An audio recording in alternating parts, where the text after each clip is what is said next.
Halo dan shalom pada saudara semua, teman-teman yang ada di Jemaat Indonesia di München, apa kabarnya? Saya senang sekali pada hari ini bisa kembali punya kesempatan untuk melayani saudara.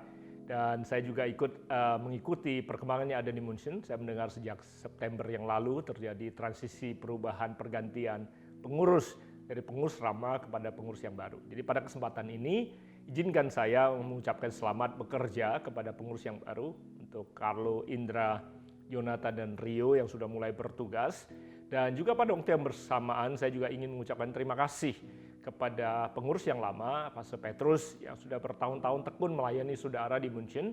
Dan juga kepada Frank dan Tante Tin yang selama ini ikut mendukung pelayanannya ada. Tante Tin dan Om Ko adalah perintis yang sejak awal di tahun 90-an merintis jemaat ini menjadi dasar daripada bangunan tubuh Kristus yang Tuhan bangun buat orang Indonesia yang ada di kota München. Saya sudah tidak tahu berapa banyak orang yang diberkati oleh kehidupan dan pelayanan yang dibangun di rumah di Schwarzanger khususnya. Sebabnya saya ingin saudara terutama yang baru mengetahui sejarah yang terjadi. Kota München selalu merupakan tempat yang historik. Nah, sebagaimana apa yang kita akan pelajari pada hari ini? Saya diberitahu bahwa tema saudara adalah tentang ready and go. Dan terutama kita sedang membahas tentang go, pergi menjadikan seluruh bangsa muridnya, memberkati, to go. Dan saudara perlu tahu bahwa München, terutama di Schwarzanger, adalah tempat di mana historically kita memulai perintisan pelayanan misi di Eropa. Di tahun 92, semester pertama daripada sekolah misi, Indonesian School for World Mission, dia rintis, dimulai semester pertamanya di München. Ya, dan saya salah satu alumni daripada angkatan yang pertama. Dan hingga hari ini ada banyak gereja yang dirintis, ada banyak pelayanan yang dirintis karena momentum yang dimulai di tahun 92 di kota München. Nah sekarang sudah generasi yang lebih muda, kalau Tuhan menempatkan pesan untuk kita pergi memberkati dunia, saya percaya itu adalah keinginan Tuhan bagi kita, melalui kita, Jemaat Indonesia, dan khususnya bagi saudara yang ada di kota München. Nah itu sebabnya untuk memulai berbagi apa yang saya rasa Tuhan taruh di hati saya untuk bagi saudara, saya mulai mengutip dari Injil Markus pasal 16 ayat ke-15. Ini adalah perkataan Yesus dan perintah Yesus sendiri bagi kita semua. Yesus mengatakan begini, lalu ia berkata kepada mereka, Yesus berkata, pergilah ke seluruh dunia, beritakanlah Injil kepada segala makhluk. Yesus memerintahkan pada kita semua untuk pergi, dan pergi ke seluruh dunia untuk memberitakan Injil, kabar baik kepada semua makhluk. Nah, kita diperintahkan untuk menyampaikan kabar baik ini ke seluruh dunia. Nah, ada beberapa hal yang signifikan yang ini saya sampaikan pada saudara untuk mengerti kata dunia di sini. Kata dunia di sini bukan hanya bicara soal geografis, bahwa saudara harus pergi keluar secara geografis dari tempat di mana saudara berada atau saudara tinggal. Kata dunia di sini, kata Yunaninya memakai kata kosmos, world, dunia. Dunia di sini bicara soal dunia di mana Tuhan tempatkan saudara. Saudara ada yang hidup di dunia arsitektur, ada yang hidup di dunia hukum, ada yang hidup di dunia ekonomi, ada yang hidup di dunia IT. Saudara, walaupun kita tinggal secara geografis di tempat yang sama, tetapi kita semua berada di dunia yang berbeda-beda. Nah itu sebabnya bukan hanya secara geografis, kita pergi ke tempat yang nan jauh di sana, pergi ke Afrika, pergi ke Papua saja, walaupun kita harus pergi ke tempat-tempat terpencil seperti itu untuk mengabarkan Injil. Namun banyak di antara kita tidak punya kesempatan atau tidak dipanggil untuk pergi ke tempat yang seperti itu. Tetapi setiap kita dipanggil untuk memberkati dunia di mana kita berada. Even saudara adalah seorang ibu rumah tangga. Saudara dipercayakan Tuhan hidup di dunia saudara. Kalau punya anak, ada dunia ibu-ibu rumah tangga yang mengantarkan dan menunggu anaknya sekolah. Dan dunia itu pun perlu diinjili. Dan Tuhan menempatkan kau di situ. Itu sebabnya setiap kita dipercaya Tuhan untuk hidup di dunia kita masing-masing. Ada banyak di antara saudara yang adalah dokter. Saudara hidup di dunia medicine. Dan di tempat itulah Tuhan ingin saudara mengabarkan Injil. Ada yang masih kuliah, dunia kampus saudara. Di college saudara. Di tempat saudara bekerja. Itu adalah dunia yang Tuhan percayakan untuk kita injili. Nah itu sebabnya pertanyaannya bagaimana kita menginjili dan memberikan dampak di dunia di mana kita berada. Nah, itu yang saya ingin bagikan sedikit apa yang saudara bisa lakukan sementara saudara sedang mengerjakan apa yang sudah harus lakukan. Saudara bekerja, ibu rumah tangga, kuliah, bisnis, dan lain sebagainya. Di dunia kita masing-masing, kita bisa menyampaikan Injil. Nah, menyampaikan Injil dan firman Tuhan adalah bagian daripada panggilan Tuhan dalam kehidupan kita. Bagian daripada tujuan yang Tuhan percayakan kita jalankan sebagai anak-anaknya di muka bumi ini. Nah, untuk itu, untuk melakukan atau menjawab bagaimana kita bisa menginjili atau mempengaruhi dunia, saya mengambil konteks yang Yesus sendiri sampaikan pada kita semua. Yesus sendiri berkata bahwa kita adalah garam dan terang dunia.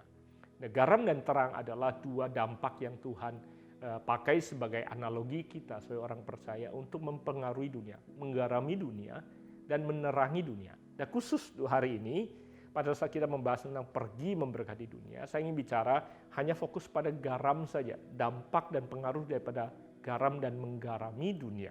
Dan saya percaya sudah semua dipercaya Tuhan untuk menggarami dunia di mana Tuhan tempatkan kau berada.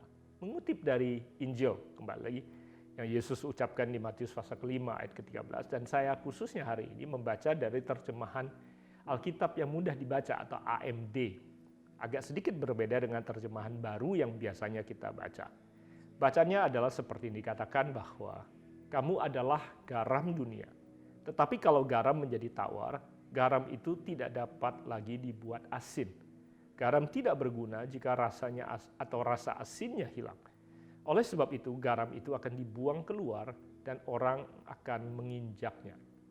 Yesus mengatakan bahwa sebagaimana kita orang percaya, seperti garam, kalau garam kehilangan dampaknya, kehilangan asinnya, maka yang terjadi adalah bahwa garam itu akan dibuang dan diinjak orang. Prinsip ini berlaku di dalam segala aspek kehidupan. Segala sesuatu yang tidak berguna lagi dan tidak berdampak lagi, akan akhirnya dibuang dan kemudian dilecehkan dan diinjak-injak orang. Dengan kata lain, Yesus berkata pada kita sebagai anak-anaknya, kalau kehidupan kita tidak berdampak di mana kita Tuhan tempatkan berada, maka jangan heran kalau akhirnya kita disingkirkan dan dibuang orang, dan akhirnya direndahkan, diinjak itu artinya direndahkan dan tidak dianggap dan tidak dihormati sama sekali.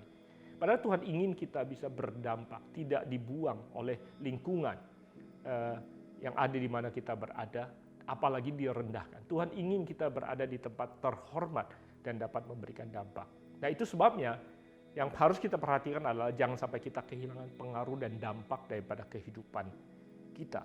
Nah, dampak dan ciri yang khas daripada garam adalah rasa asinnya. Nah, walaupun garam yang kita kenal punya bentuk yang berbeda-beda. Nah, semua kita punya bentuk yang berbeda-beda. Bentuk kita berbeda-beda, dunia kita berbeda-beda, kepribadian kita berbeda-beda, cara kerja kita berbeda-beda. Tetapi kita semua punya kesamaan, yaitu memberikan rasa asin atau memberikan dampak. Dan dikatakan walaupun garam bentuknya berbeda-beda, ada yang bentuknya bubuk, halus, ada yang dalam bentuk karang, ada yang warnanya putih, ada yang warnanya pink. Ya, tentunya harganya berbeda-beda karena asalnya berbeda-beda. Tapi semuanya punya ciri khas yang sama, yaitu memberikan rasa asin dan dampak. Nah, pertanyaannya, bagaimana kita tetap bisa mempertahankan rasa asin kita? Bagaimana kita dapat mempertahankan dampak di mana Tuhan tempatkan kita berada? Bagaimana kita dapat tetap menggarami dunia di mana Tuhan percayakan kita berada? Ada beberapa pemikiran simpel yang saya ingin bagikan kepada saudara dan pelajaran kita hari ini. Ada 5 pemikiran sederhana yang sudah bisa catat, menyebabkan saudara setiap hari bisa pergi menginjili dan menggarami dunia dimanapun juga Tuhan tempatkan kau berada. Sehingga rumah sakit di mana kau bekerja, kampus di mana engkau kuliah, pasar di mana engkau belanja, sekolah di mana engkau antarkan anak saudara, kantor di mana engkau pergi setiap hari itu bekerja, bisa menjadi dunia di mana engkau garami. Dan every day you can go to preach the gospel. 5 hal. Yang pertama, bagaimana supaya kita tidak kehilangan rasa asin dalam kehidupan kita. Yang pertama adalah menjadi dirimu sendiri, to be yourself. Nah, karena rasa signifikan atau karena rasa asin adalah signifikansi pada garam. Yang tidak yang akan membedakan garam dari semua yang lainnya adalah cita rasanya yang very unique, yang sangat unik. Nah, saudara kan berpengaruh kalau saudara menjadi diri saudara sendiri. Garam tidak pernah iri sama gula, yang mungkin sering kali dipakai lebih banyak dan muncul lebih banyak di dalam masakan atau hidangan yang ada. Garam sama sekali tidak iri dengan asam, dengan pedas, dengan cita rasa yang lain. Garam puas untuk menjadi dirinya sendiri, dan garam harus percaya bahwa dia tidak tergantikan posisinya, walaupun kadang-kala dia tidak dipakai sebanyak gula atau yang lainnya. So you have to be yourself. We have to be ourselves. Authenticity, authentic adalah salah satu nilai yang sangat berharga di zaman yang sekarang ini. Karena tiruan banyak, yang meniru banyak. Nah, itu sebabnya hidup kita akan sangat berguna kalau kita fokus untuk menjadi diri kita sendiri dan fokus kepada kekuatan yang kita miliki. Setiap saudara diciptakan oleh Tuhan dengan kekuatan yang unik yang ada dalam diri saudara. Maka Yesus katakan, kasihlah Tuhan dengan segenap kekuatanmu. Tuhan memberikan kekuatan pada kita untuk kita pakai supaya bukti kita mencintai Tuhan. Nah, itu sebabnya saudara, semakin saudara fokus kepada kekuatan yang ada dalam diri saudara sendiri, semakin saudara bisa berdampak pada lingkungan dan dunia di mana Tuhan tempatkan kau berada. Di dalam perjanjian lama, saya selalu mempelajari antara peran daripada Musa dan Harun. Saya nggak tahu saudara pernah memerhatikan apa enggak. Musa adalah orang yang dipanggil oleh Tuhan. Tetapi apakah saudara menyadari bahwa untuk Musa memimpin jutaan bangsa Israel, dia sangat mengandalkan Harun yang ada di sisinya. Harun punya perannya sendiri, Musa punya perannya sendiri.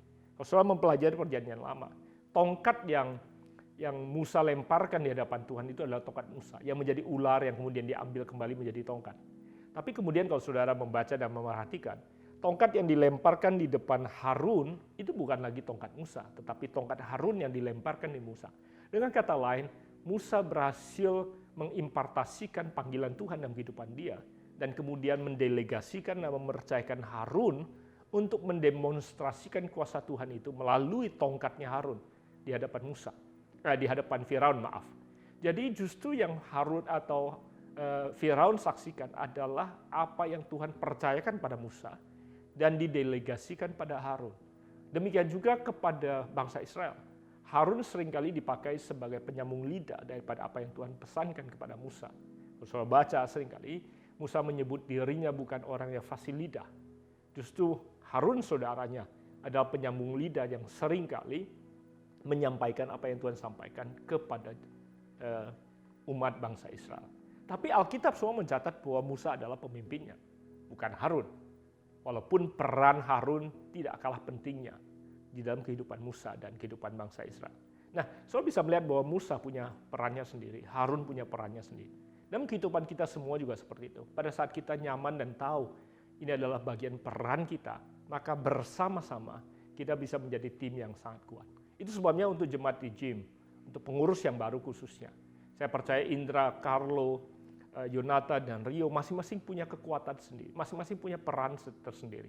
Nah, apabila kalian bisa bersama-sama bekerja sama, nyaman dengan kekuatan kalian sendiri, tidak perlu bersaing, tidak perlu saling mengecilkan, tapi saling mengangkat. Masing-masing otentik menjadi diri kalian sendiri. Saya percaya sebagai tim bersama-sama dengan seluruh jemaat yang ada, maka Jim akan bisa menjadi berkat dan menggarami München dan bahkan Bayern dan bahkan Deutschland.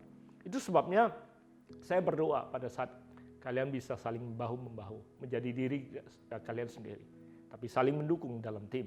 Maka authenticity dalam kehidupan kalian masing-masing bisa memberikan dampak di mana engkau berada. Demikian juga dengan semua jemaat yang lain, dimanapun engkau berada. Pada saat saudara nyaman jadi dirimu sendiri, percaya diri, maka engkau bisa berkarya seperti yang Tuhan inginkan. Nah, itu sebabnya itu adalah sesuatu yang ingin musuh kita, iblis, targetkan pada saat kita tidak yakin lagi tentang diri kita sendiri. Kita dijebak untuk iri dengan apa yang orang lain miliki. Iri hati datang karena kita membandingkan diri kita dengan orang lain.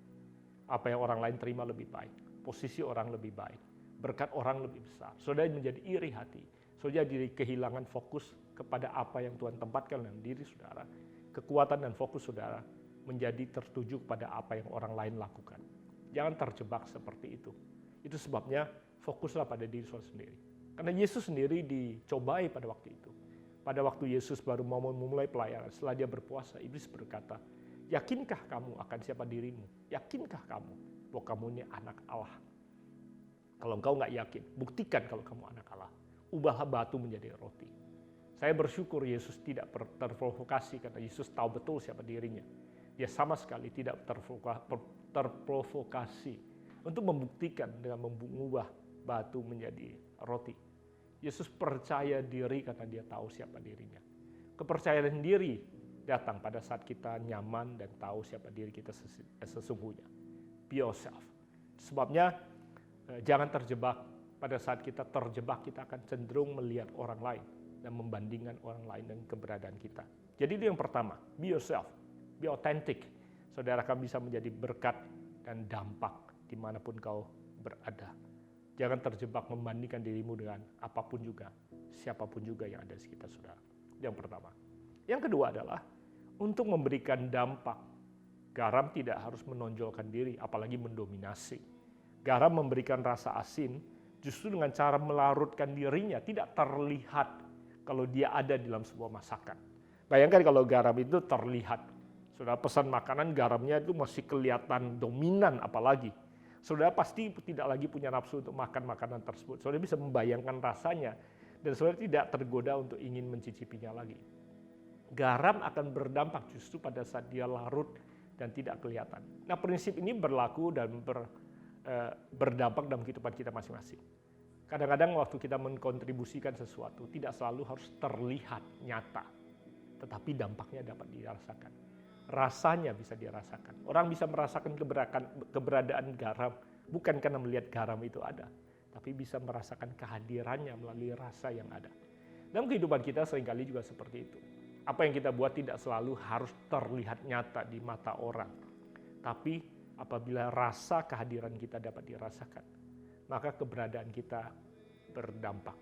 Nah, itu sebabnya dalam kehidupan ini, terutama dalam pelayanan kami di JPCC, kami seringkali katakan, bukankah itu sesuatu yang sangat luar biasa kalau kita semua yang bekerja dan melayani tidak peduli siapa yang mendapatkan pujian.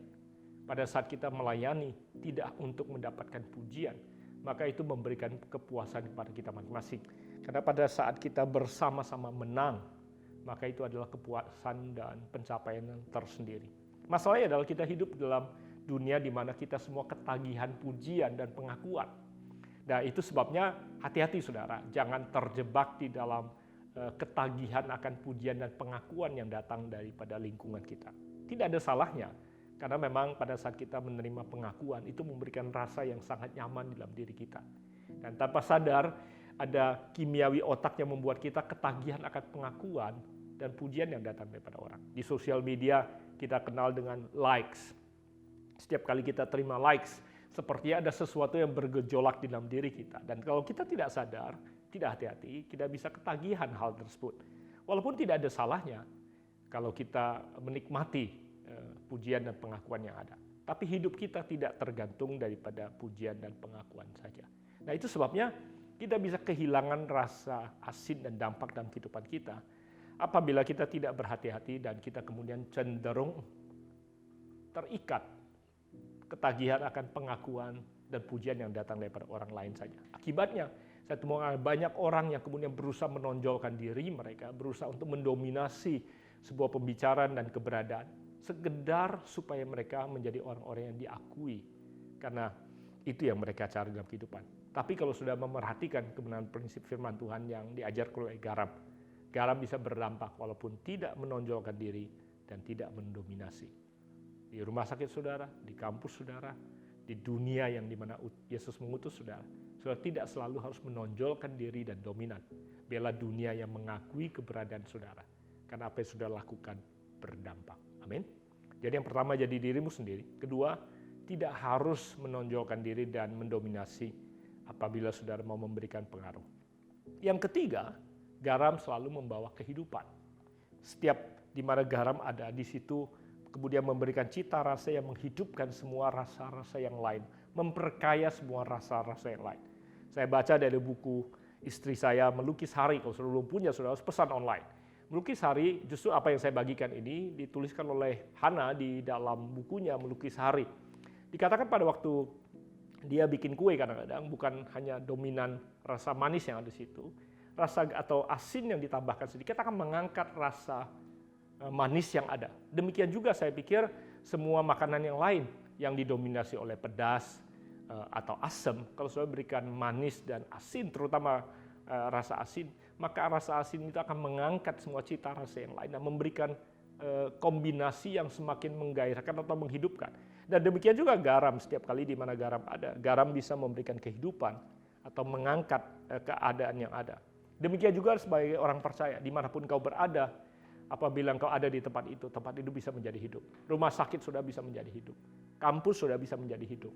TK di mana anak saudara sekolah bisa menjadi hidup karena keberadaan saudara. Orang percaya dan anak-anak Tuhan bisa membawa kehidupan dimanapun juga Tuhan tempatkan kita berada. Jadi untuk kita bisa menjadi pribadi yang membawa kehidupan di mana Tuhan tempatkan kita berada, ada beberapa hal ada hal-hal kunci yang harus kita bersedia lakukan. Garam harus bersedia larut di dalam lingkungan dunia di mana dia ditempatkan. Larut artinya dissolve, mengorbankan dirinya, membiarkan dirinya bukan hanya tidak terlihat, tapi habis atau hilang. Sacrifice, ada pengorbanan dan ada dedikasi yang harus diberikan.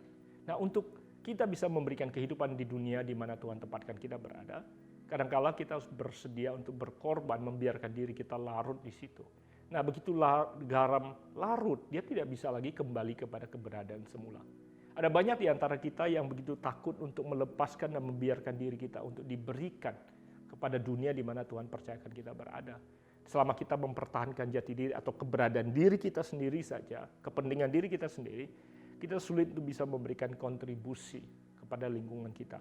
Itu sebabnya dedikasi, komitmen, pengorbanan dibutuhkan pada waktu kita ingin memberkati lingkungan kita. Waktu saudara memberikan waktu untuk mendengarkan orang-orang di sekitar saudara. Waktu yang saudara berikan itu adalah hidup yang saudara berikan yang tidak akan pernah kembali. Waktu saudara kadang-kadang membantu secara keuangan. Waktu saudara memberikan perhatian. Waktu saudara mendoakan. Apa yang saudara berikan itu adalah investasi yang saudara berikan yang tidak akan kembali bagi saudara, tapi kembali tentunya di dalam dimensinya Tuhan. Karena apa yang saudara taburkan di dalam kerajaan surga tidak akan pernah sia-sia. Tapi secara pribadi apa yang saudara berikan itu seperti membiarkan diri seperti garam larut di dalam air. Demikian juga kehidupan saudara. Waktu saudara memberikan waktu, perhatian, pelayanan, bantuan, empati, kasih, apapun yang saudara berikan itu sifatnya sebenarnya saudara berikan dan saudara tidak mengharapkannya itu kembali. Nah, itu sebabnya dampak tidak bisa kita berikan tanpa kita bersedia untuk komit dan berkorban di dalam kehidupan. Itu sebabnya garam itu memberikan contoh pada kita bagaimana dia rela untuk memberikan dirinya sebagaimana Kristus sudah contohkan pada kita, memberikan dirinya bagi kita semua. Bahkan kalau sudah ingat kisah di Injil, Yesus rela meninggalkan 99 domba yang dia punya, pergi demi untuk mencari yang satu yang terhilang. Dedikasi dan komitmen seperti itulah yang Tuhan sedang bicarakan pada kita semua. Jadi yang ketiga, garam atau dampak kita memberikan dan membawa kehidupan. Yang keempat, dampak atau garam juga memberikan preservasi atau preservation, mempertahankan yang baik supaya tetap baik, mempertahankan supaya yang jahat atau kerusakan tidak bertambah. Di mana garam berada, garam bisa mengawetkan, preserve, mengawetkan. Saudara, di zaman di mana belum ada kulkas dan orang tidak bisa mengawetkan makanan dengan menurunkan atau membekukan makanan, garam dipakai atau garam paling sering dipakai untuk mengawetkan makanan. Karena garam bisa menghentikan kerusakan, garam bisa mengawetkan. Dan kita sudah mengenal itu sejak lama dalam kehidupan kita. Kita suka bahkan ikan asin atau telur yang diasinkan, ya, karena garam bisa mengawetkan. Nah, kehidupan kita bisa mempertahankan, bisa mengawetkan lingkungan di mana Tuhan atau dunia di mana kita berada.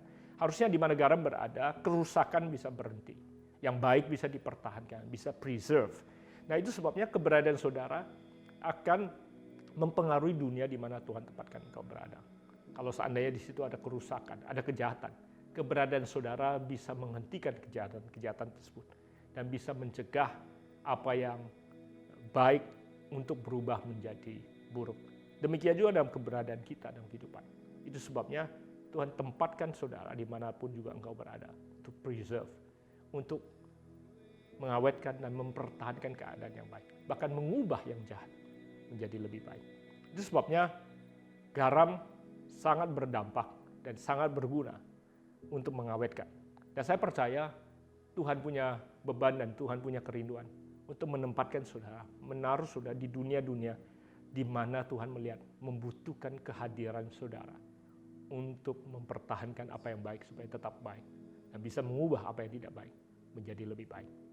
So last but not least, yang terakhir, apa yang garam bisa lakukan? Yaitu membawa kesembuhan.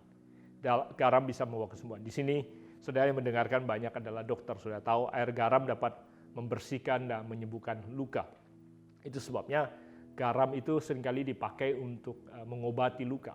Bahkan saya dulu waktu kecil setiap kali kalau saya sakit gigi, saya sering kali kumur air garam karena garam bisa membunuh bakteri atau menghindarkan kita dari infeksi lebih lanjut yang ada, menghentikan infeksi yang ada. So, proses ini di kedokteran, di ilmu pengetahuan namanya osmosis, sudah tahu itu.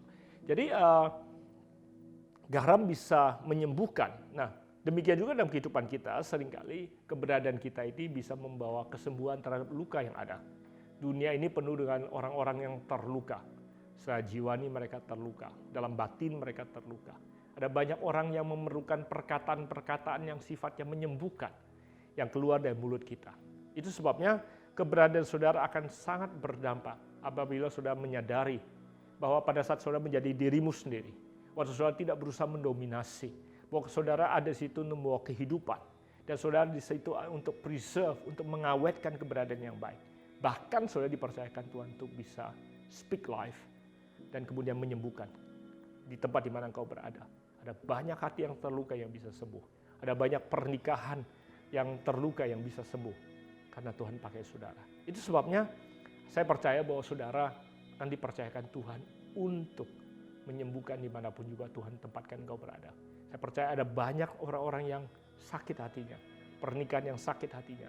Kehidupan-kehidupan yang terluka yang Tuhan akan bawakan bertemu dengan saudara. Dan pada saat itu saudara harus tahu, saudara perlu memberikan hidup saudara, keberadaan saudara, untuk dipakai Tuhan, untuk membawa kesembuhan kepada mereka yang membutuhkannya. Di buku Melukis Hari, istri saya bilang, hidup kita jangan cuma numpang lewat, tapi kehidupan kita bisa dipakai untuk melukis hari. Karena setiap hari, waktu yang kita miliki, itu seperti kanvas kehidupan yang Tuhan berikan bagi kita, untuk kita lukis kehidupan kita setiap hari. Itu sebabnya saudara bisa menentukan kehidupan seperti apa yang saudara lukis setiap hari. Waktu yang Tuhan berikan bagi saudara. Kesempatan yang Tuhan berikan bagi saudara untuk ada di Deutschland. Saya percaya saudara bisa melukis perkara-perkara yang indah, yang kekal sifatnya. Dan suatu hari you look back, saudara tidak pernah menyesal. Karena apa yang Tuhan percayakan kau kerjakan, saudara lakukan dengan baik. Dan ada lukisan yang indah, bukan hanya saudara bisa nikmati, tapi dunia bisa nikmati. Dan surga bisa membanggakannya. Saya menutup dengan membaca kepada saudara di 2 Raja-Raja pasal kedua, ayat 19-22, bicara tentang bagaimana garam itu menyembuhkan dan memulihkan sebuah kota. Dikatakan suatu kali berkatalah penduduk kota itu pada Elisa, cobalah lihat, letaknya kota ini baik seperti Tuanku lihat, tetapi airnya tidak baik. Dan di negeri ini sering ada keguguran bayi. Jawabnya, ambillah sebuah pinggan baru bagiku, dan taruhlah garam ke dalamnya. Maka mereka membawa pinggan itu kepadanya. Kemudian pergilah ia ke mata air. Dan mereka melemparkan garam itu ke dalamnya, serta berkata, beginilah firman Tuhan, telah kusehatkan air ini, maka tidak akan terjadi lagi olehnya kematian atau keguguran bayi. Demikianlah air itu menjadi sehat sampai hari ini, sesuai dengan firman yang telah disampaikan Elisa. Sebagaimana Elisa memakai garam untuk menyembuhkan air di kota tersebut. Sehingga air itu tidak lagi menyebabkan keguguran, infertility atau improductivity. Sehingga kota itu mulai hidup dan mulai bisa produktif. Demikian juga saya percaya setiap saudara ada di tangan Tuhan. Untuk Tuhan lemparkan atau Tuhan tebarkan ke dunia di mana Tuhan percayakan kau berada. Apapun dunia itu. Dunia di mana Tuhan tempatkan kau berada. Bisa sembuh, ada produktivitas, ada kehidupan. Dan ada berkat yang bisa terjadi di tempat itu. So, jemaat Jim di München, saya percaya ini saatnya sudah pergi untuk menjadi berkat ke dunia dimanapun juga Tuhan tempatkan engkau berada. Amin. Gottes Segen buat kalian semua. Saya sungguh sangat berharap supaya dalam waktu dekat kita bisa berjumpa dan bertemu kembali. Gottes Segen. Tschüss.